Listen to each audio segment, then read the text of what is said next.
जब तक यहाँ पैदा हुआ हर जीव, हर व्यक्ति इस धरती का असली मालिक है और उसको अपने मालिकाना हक क्लेम करना पड़ेगा। अगर आप क्लेम नहीं करोगे तो कोई नहीं देगा। अभी लाल डोरा है ना, आप अपने घर को क्लेम मत करो, तो सरकार अपने नाम कर लेगी।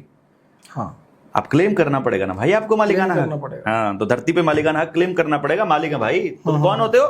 बिल्कुल सर, बिल्कुल सर।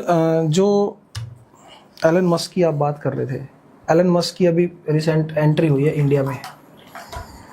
अभी भाई देखो, इसका पर्पस क्या है? हम इसका यही पर्पस मैं आपको पहले बता चुका हूँ। जब बिल गेट्स को जूते पड़ेंगे तो एक आदमी चाहिए जो उसके खिलाफ बोलने वाला हो, तो वो एलन मस्क है। जैसे हम जैसे लोगों को, इन पूंजीपतियों को पता होता है ये हमको बोलने दे रहे हैं। क्यों बोलने दे रहे हैं? इनको लगता है कि कल को देवेंद्र भलारा को हम लोग मैनेज कर सकते हैं। कल को जब ये दिखे कि भाई पूरी सारी सरकारों को गालियां दे रहा है, सारी पार्टियों को गालियां दे रहा है, तो इसी से पूछ लो तुमको क्या चाहिए। हम कहेंगे हमको व्यवस्था परिवर्तन चाहिए। वो कहेंगे व्यवस्था परिवर्तन कैसे करोगे? मैंने कहा हम जनता को जगाएंगे। बोलेंगे जनता को जगा के करना आसान होगा या सत्ता में बैठकर होगा? तो तुम चीफ मिनिस्टर बन के देखो ना, वहां करके बना देना। हमको मालूम है चीफ मिनिस्टर के ऑफिस में और पीएमओ के हर ऑफिस के अंदर और हर मंत्रालय के अंदर सीआईए का एजेंट बैठा हुआ है। जो भी जनता के हित की बात करेगा और उनके एजेंट उनकी खिलाफत की बात करेगा, सुबह मरा हुआ पड़ा मिलेगा। हमें मालूम है सड़क पे चलता हुआ पड़ा मिलेगा। हमको मालूम है ये गेम वहां से चलता है। हमको ये पता है कि ये सारा तंत्र उनके हिसाब से चलता है। तो मैं ये कह रहा हूं कि मुझे अगर वो लोग इस्तेमाल करना चाहेंगे अपने लिए, अगर वो इस्तेमाल करना चाहेंगे ये कि ये अपोजिशन बन गया है अभी और जनता इसको सोचने लग गई है, तो इसको ही सत्ता हस्तांतरित कर दो, जैसे उन्होंने नेहरू को कर दी थी।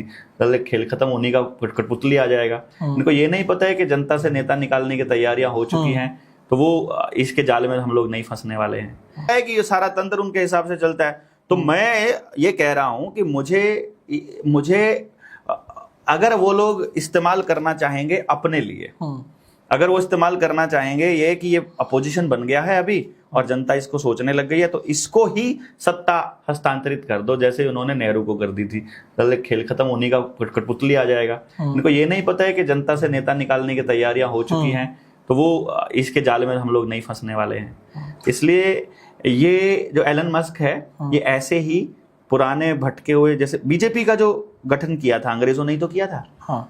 बीजेपी का गठन हाँ जी जनाब, कांग्रेस का गठन भी अंग्रेजों ने किया था। कांग्रेस के बारे में तो भाई आपको हर क्लास में पढ़ाया जाता है ना कि कांग्रेस की स्थापना किसने की थी। कांग्रेस का तो नाम सबको पता है, बीजेपी को भी तो उसी टाइम पे तो सरकार, जब एक बात बताओ आप, सरकार ही अंग्रेजों की थी, उनकी मर्जी के बिना कोई संगठन तैयार हो सकता था? अंग्रेजों की ही सहमति से जनसंघ बना था कि भविष्य में जब लोग कांग्रेस से दुखी हो जाएंगे और परेशान हो जाएंगे, तो आपको एक ऐसा पंचिंग बैग चाहिएगा या एक ऐसा आदमी चाहिएगा जो उन्हीं का हो, उसको बना दो। तो कांग्रेस के खिलाफ जो जहर उगला लोगों ने, कहाँ जाए फिर अब? तो ये आ गया, बीजेपी आ गई। अब पता चल रहा है वो चोर थे तो ये तो मतलब लुटेरे डाकू निकले, हरामखोर निकले। फिर इससे भी दुखी हो जाए तो कहां जाए? तो फिर आम आदमी पार्टी के नाम पर अरविंद केजरीवाल खड़ा कर दिया। अब गेम देखो कितना खेल है। जहां कांग्रेस पूर्ण बहुमत में है वहां पर बीच में सीधा बीजेपी नहीं आ सकती है, तो डायरेक्ट आम आदमी पार्टी आ गई। दिल्ली का सीन देखो, आम आदमी पार्टी, फिर आम आदमी पार्टी गायब और बीजेपी। अभी पंजाब में होने वाला यही, अकाली से और कांग्रेस से छुटके अब आम आदमी पार्टी। अब अगली बार आम आदमी पार्टी हो सकता है आए, हो सकता है ना आए, लेकिन बीजेपी की एंट्री वहां पर हो जाएगी, क्योंकि अब पंजाब में दंगे होंगे जैसे दिल्ली में होकर के आया है। पूरा स्क्रिप्ट के हिसाब से चलता है। लोगों को लगता है कि बीजेपी आ रही है, जबकि पहला ही सारा ईवीएम से सारा सेट हो चुका होता है। उसी का हिस्सा एलन मस्क है और उसी को इस्तेमाल करके ये लोग हमको छोड़े हुए हैं अभी तक। हमें मतलब जिस तरह से मैं सरकार का विरोध कर रहा हूं, उस हिसाब से इनको अभी तक टपका देना चाहिए था। मेरा काम इनको कर देना चाहिए था। लेकिन इनको ये लग रहा है कि शायद इसको आने वाले समय में हम मैनेज कर लेंगे। उसको ये नहीं पता है कि मैनेज करने वाला समय आने से पहले अपने जैसे हजारों तैयार करके जाऊंगा मैं, उससे पहले हम कर ही देंगे तैयार। और हरियाणा में क्या होगा सर? हरियाणा के बारे में कोई प्रेडिक्शंस है? कब? अभी नेक्स्ट इलेक्शंस में। नेक्स्ट इलेक्शन जो अभी जो ट्रेंड हम देख रहे हैं, जो आदमी एक बार भी चुनाव लड़ चुका है उसको जूते पड़ने वाले हैं हरियाणा में। ये जेएसएम की तरफ से बोल रहे हैं। 100% जूते पड़ने वाले हैं, बहुत बुरी तरह से, बहुत ही बुरी तरह से। मतलब आपको साल 2 साल में दिखना स्टार्ट हो जाएगा कि होगा, ये होगा। क्योंकि हरियाणा ने जैसे लॉकडाउन तोड़ करके, हम लोगों ने वैक्सीनेशन बंद करा के, हम लोगों ने मास्क हटवा के और स्कूल खुलवा के जो ट्रेंड चालू किया था, अपार का विरोध किया, स्कूल कहाँ बना अपार आईडी? 50% से भी कम बना। स्कूलों के प्रिंसिपल्स को नोटिस आ गया कि तुम्हारी तनख्वाह नहीं निकलेगी, तुमको बनाना। अब नीचे नीचे बना रहे हैं, जबरदस्ती बना रहे हैं, छुप के बना रहे हैं, जैसा मर्जी कर रहे हैं।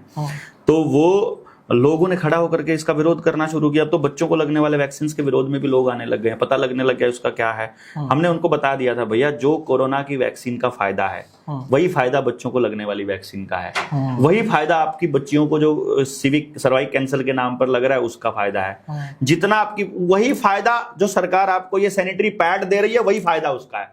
सब में ग्राफीन ऑक्साइड डाल करके दे रहे हैं वो लोग। और इसका काम क्या है सर, ग्राफीन ऑक्साइड का मिल? वो बोलूंगा तो उड़ जाएगा, आपका चैनल उड़ जाएगा। चलो फिर इसको समझ लो, बस जो कोरोना का काम है, कोरोना वाली वैक्सीन का, वही होने वाला है। कोरोना वैक्सीन से जितना फायदा हुआ है ना गांव वालों को, देश वालों को, उतना ही फायदा होगा इन सब चीजों से। आपकी जो आवाज है सर, लोग सुनते नहीं है सर, समझते हैं। धीरे धीरे बोलना भी शुरू करेंगे।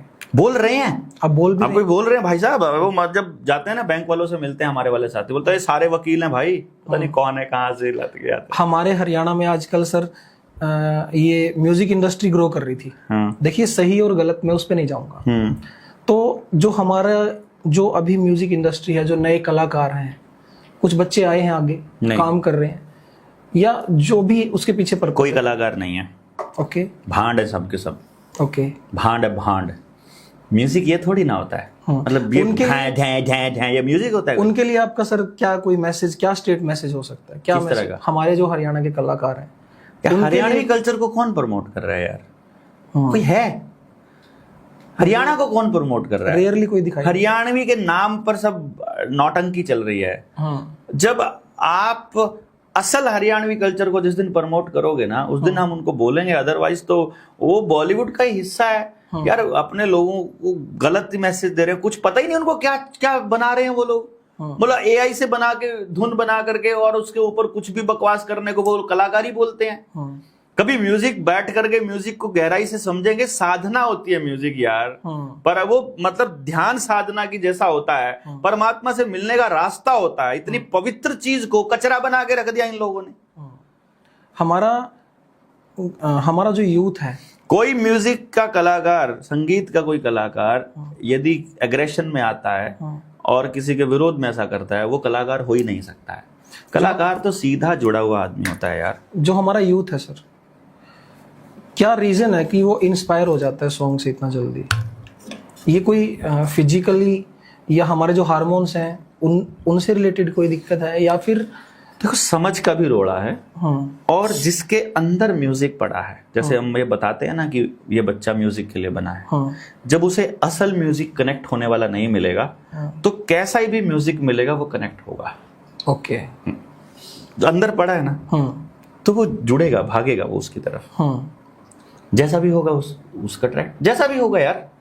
ये थोड़ी ना है आपके टाइम पर अगर प्यार तुम्हें भेजा है खत में, इस तरह का गाना था तो हम वो गुनगुनाते होते थे। हैं? ए मेरे वतन के लोगों आने लग गया, ए मेरे वतन के लोगों। आपको यूथ ए मेरे वतन के लोगों गाते भी तो मिलेंगे। जिसके घर में वो कल्चर है उसको को वो गाता मिलेगा, जिसको ये कल्चर है उसको ये गाता मिलेगा। इससे ये नहीं है कि किसकी तरफ अट्रैक्ट हुआ, जो मिलेगा। बच्चा एक स्पंज की तरह है, छई चूस हो जाकर है ना, मतलब रुई का, कॉटन का, उसको जिसमें डाल दोगे उसी को चूस लेगा। लाल रंग में डालोगे लाल, काले में डालोगे काला, म्यूजिक में डालोगे म्यूजिक, गुंडागर्दी में डालोगे गुंडागर्दी, रेप कल्चर में डालोगे रेप कल्चर। जो आएगा मोबाइल पर उस वैसा ही हो जाएगा वो। और मोबाइल में वो लोग ट्रांसफर क्या भेज रहे हैं। हमारे कलाकारों की रिस्पॉन्सिबिलिटी बनती है कि बहुत ज्यादा बनती है, बहुत ज्यादा अच्छा कंटेंट। देखो वो लोगों के पास इतनी कला है कि वो 3 मिनट में पूरी कहानी कह सकते हैं गाने के माध्यम से। उनके पास इतनी कला है कि वो अपनी बातों को शॉर्ट में और अच्छे शब्दों का इस्तेमाल करके कर सकते हैं। तो उनकी ये मोरल रिस्पॉन्सिबिलिटी बनती है समाज के प्रति। गाना ना चले वो कहते सुनता कौन है? अरे तुम किसी को सुनाने के लिए कलाकार हो यार, कला की साधना करने के लिए कलाकार हो। कलाकार तो अपनी कला में मस्त होता है, उसे अपने काम से मस्त है। अब मैं यार पेंटर अपनी पेंटिंग बना रहा हूँ, किसी को दिखाने के लिए थोड़ी बना रहा है। अंदर जो आ रहा है वो उसको छाप रहा है, उसको बना रहा है। अंदर जो आ रहा है वो उसको बजा रहा है, अंदर से आ रहा है वो बजेगा, वो कलाकार है। वो कलाकार थोड़ी ना जो दूसरों को क्या अच्छा लगता है ये सोचकर बना रहा है। ये नहीं, वो अपने अंदर से गा रहा है। अगर वो कनेक्टेड होगा तो आसपास पॉजिटिविटी फैलाता चला जाएगा। आप देखिए ना, उसको सुनिए आप कभी,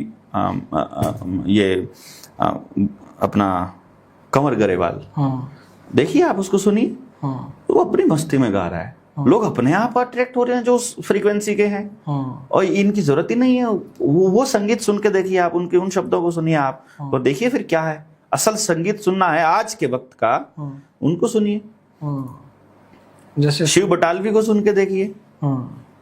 ऐसे सर आपने इतनी अच्छी अच्छी बातें बताई समाज के बारे में, जैसे हमारा जो जनजीवन है, हमारी शिक्षा है, टेक्नोलॉजी है, तो एक शॉर्ट में ये मैसेज बता दीजिए कि हमारे आज जो लोग हैं हरियाणा में या नियर बाई जितने भी स्टेट्स हैं, या जो भी लोग हमें देख रहे हैं, वो कैसा जनजीवन अपनाएं, सीधा साधा जीवन कैसे अपनाएं नॉर्मल डेली रूटीन लाइफ में।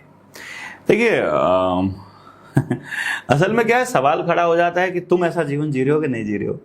आपने तो बताया आप जी रहे हो। मेरे से बोलेंगे नहीं, मैं नहीं जी पा रहा। जैसे मैं एक लाइन बोलता हूँ कि आदमी का जीवन ट्रैवल करने के लिए नहीं बना, मैं पूरा दिन गाड़ी में रहता हूँ। आपने बताया टीवी नहीं है मेरे पास। हाँ, टीवी नहीं, वो नहीं है, वो चीजें हैं, लेकिन ट्रैवल के लिए भी तो नहीं बनाना इंसान। मैं कर रहा हूँ ट्रैवल।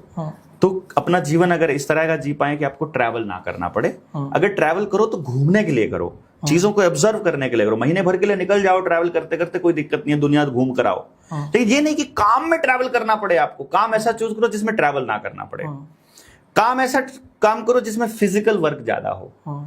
खाना ऐसा चूज करो जो प्रकृति से जुड़ा हो, जो केमिकल फ्री हो, जो आपका अपना उगाया हुआ हो, बाजार आधारित ना हो। देखो, जैसा खाए अन्न वैसा होए मन।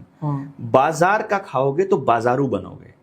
बाजारू बनना हटना है तो आपको अपना पैदा करना पड़ेगा। गांव आधारित कल्चर, गांव को बचा लो।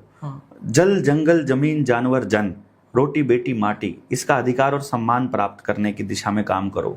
जंगल आधारित अर्थव्यवस्था बनाने की कोशिश करो। बिल्कुल। पैसे की कहीं पर भी इस्तेमाल करने की जरूरत ना पड़े, ऐसा जुगाड़ करने की कोशिश करो कि पैसे के बिना कैसे चलना है। वैसे लेन देन में काम चल जाए, लेन देन में काम चल जाए, नहीं तो आप अपना बनाना शुरू करो। आपको लकड़ी का काम करना है, मतलब मेरा तो ऐसा मन करता है खुद ही लकड़ी का काम सीखूं, खुद ही ये सारे काम करूं, और अपने घर को खुद अपने हाथ से सजाऊं, अपने हाथ से अपने दरवाजे बनाऊं, अपने हाथ से अपना बेड तो खैर नहीं चाहिए होता है, नीचे सोना बेस्ट है, अदरवाइज खाट इज द बेस्ट पोर्शन।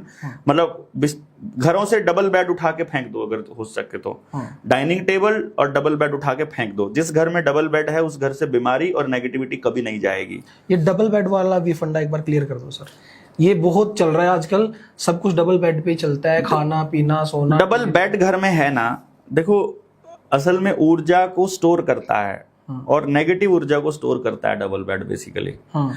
एक बार जिस डायरेक्शन में फिक्स हो गया उसी डायरेक्शन में फिक्स हो जाएगा। और बेड जिस घर में है, आमतौर पे वहां का उस घर का जो व्यक्ति है ना, आमतौर पे सारे काम बेड पर ही करता है। टीवी देखने का काम, पढ़ने का काम, लिखने का काम, और खाना खाने का काम तक भी उसी के ऊपर करता है, और लेटा रहता है। दिन में लेटना वर्जित है आयुर्वेद के अंदर, दिन में लेटना और सोना। ज्यादा से ज्यादा आधे घंटे की झपकी या 1 घंटे की तक चलेगा, ज्यादा इससे ज्यादा नहीं। खाना खाने के बाद का थोड़ा बहुत है, अदरवाइज कहीं पर भी वो नहीं है। फिर बेड का जो गद्दा है, अगर अच्छी क्वालिटी का लोगे तो बहुत महंगा मिलेगा, और सस्ता अगर लोगे तो वो आपकी कमर को खराब करेगा, वो आपकी बॉडी पोस्चर को खराब करेगा। बॉडी पोस्चर के हिसाब से अगर जो जूट की बनी हुई अपनी वो हो, खाट हो, तो उससे बेटर कोई एक्यूपंचर का भी, एक्यूप्रेशर का भी काम करती है, और आपकी हेल्थ को भी ठीक रखती है और आपकी बॉडी के पोस्चर को भी सेट रखती है। जैसे खाना खाता है आपने ना, तो पूरा सर्कुलेशन, जैसे अभी खाट ऐसे होती है नॉर्मली, तो जब आप टांगे भी थोड़ी ऊपर है हल्की सी, और सिर भी थोड़ा हल्का सा ऊपर है, तो खाना खा के जब आप लेटे हो तो जो बॉडी का जो ब्लड का सर्कुलेशन है वो पेट तक आ गया, तो पेट में ऊर्जा की जो आग की जलन के लिए ऑक्सीजन ज्यादा चाहिए, तो अपने आप मिल जाएगा, यानी वो चीज अपने आप मिल जाती है। बेड जो है वो आमतौर पे अंदर ही होगा। खाट को आप जहां मर्जी बिछा सकते हैं। बिल्कुल सही बात है। तो कोशिश कीजिए कि आप बाहर सोएं। अगर बाहर सोने में दिक्कत है कि शोर आ रहा है, तो पूरे समाज को जगाना पड़ेगा कि 8 बजे के बाद व्हीकल्स बंद कर दो। अगर लाइट्स परेशान कर रही हैं तो लाइट्स बंद करने का, यानी कि वो हमारे पुरखों वाली बात समझनी पड़ेगी कि वो क्यों लाइट नहीं चाहते थे। अगर आप घर के अंदर एक बार एक्सपेरिमेंट करके देखना, मेरे कहने से, मैं जो कह रहा हूं उस पर आप करके देखना, और फिर मुझे देना 1 हफ्ते बाद रिव्यू।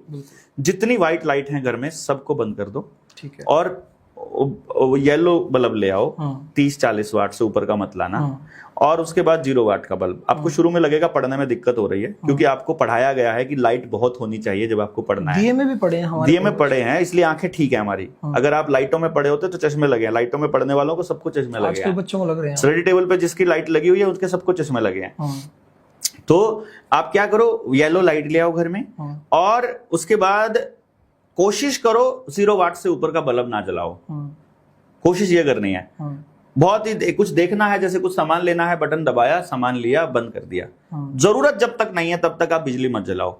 और फिर 1 हफ्ते बाद अपने घर के माहौल और उस पीस को फील करो अपने घर को। फिर देखो आप कितना फर्क है। और आपके घर में अगर बेड निकाल करके देखो, एक बार चेक कर लो 1 हफ्ता निकाल के क्या फर्क पड़ता है। 1 हफ्ता बेड साइड में रख दो और चेक करो कि, क्योंकि बेड का इस्तेमाल ज्यादातर लोग स्टोर की तरह करते हैं कि उसके अंदर सामान भरा पड़ा है, ये कहाँ रखेंगे हम लोग। मतलब वो मल्टीपर्पज होने की वजह से हमारे दिमाग को मैनिपुलेट कर रखा है उन लोगों ने ना। खाट, अगर आप सामान को उठाओगे, यानी उस बेड को स्टोर में ही डाल दो ना, था करके, इस पे सोएंगे नहीं, हम सोएंगे खाट के ऊपर। भाई अगर आपको स्टोरेज के लिए यूज करना है ना, तो स्टोर रूम में डाल दो, उसके अंदर भी सामान पड़ा रहे, ऊपर भी पड़ा रहे, स्टोर में पड़ा रहे, और अपने घर के लिए यूज करो। सुबह उठे, खाट को साइड में कर दो, कोने में लगा दो, और फिर देखो पूरे घर में उस ऊर्जा का लेवल देखो। नंगे पैर रहने की कोशिश करो, फर्श कम से कम हो हमारे घर में। मैं जब अगर कभी अपने रुकने के लिए, रहने के लिए किसी से उधार लेकर जगह बनाऊंगा, मतलब कहीं पर भी, तो मेरा घर जो होगा वो बिना बिजली के ही होगा, और मिट्टी से ही होगा, यानी नीचे उस पर फर्श नहीं होगा। सिंपल, मतलब मैं अपनी बता रहा हूँ, मैं ऐसा चाहता हूँ। मैं नहीं कहता सबके सब ऐसे हो जाओ, लेकिन कुदरत से जितना कनेक्टेड रहोगे, सच के साथ जितना जुड़े रहोगे, परमात्मा का जितना ध्यान करोगे, दूसरों के लिए अच्छा जितना सोचोगे, अंदर पॉजिटिविटी जितनी होगी, उतना समाज के लिए हितकारी रहेगा। और यदि समाज हितकारी रहेगा तो आपके बच्चे के लिए भी हितकारी रहेगा, तो आपका बीज बचा रहेगा। यानी बीज बचाने की दिशा में काम करो। केमिकल्स को घर से निकालना मुख्य उद्देश्य है। आने वाले टाइम में हम आपको केमिकल फ्री गांव को हम बनाना सिखाएंगे, शैम्पू केमिकल फ्री सारी चीजें बनाना सिखाएंगे। केमिकल फ्री गांव का आधारित स्ट्रक्चर भी खड़ा करेंगे। जब गांव के लोग आएंगे कि हम आपके साथ जुड़ करके इस पे करना चाहते हैं, तो हर गांव को जीवन बिना केमिकल के कैसे जीना है और जंगल आधारित बिना रुपए के कैसे जीना है, इस पे हम काम करेंगे। और गांव के प्रत्येक व्यक्ति को हम लोग स्ट्रॉन्ग करने की दिशा में काम करेंगे। इसी व्यवस्था परिवर्तन के साथ हम लोग निकले हुए हैं। हमारी गुजारिश है कि ज्यादा से ज्यादा लोग इस जनता सरकार मोर्चा की इस मुहिम से जुड़ें। 95 18 17 0000 पर व्हाट्सएप या मैसेज करें, वहां जो फॉर्म आता है उसको भरें। और 3 दिन की ट्रेनिंग मस्ट है हमसे जुड़ने के लिए। उससे पहले हमें पता ही नहीं चलेगा कौन कैसा है कैसा नहीं है। और अपने गांव में अगर ट्रेनिंग करवाना चाहते हैं तो इसी नंबर पर मैसेज भेज दें, या हमारे जिले के किसी भी साथी से संपर्क करके हमारी ट्रेनिंग या अपनी मीटिंग को ऑर्गेनाइज करके अपने गाँव को जगाने की दिशा में हमारा साथ दें। जगाना हमारा पर्पस है। बातचीत के बिना तो नहीं कुछ संभव होगा, चर्चा के बिना तो कोई बदलाव संभव नहीं होगा।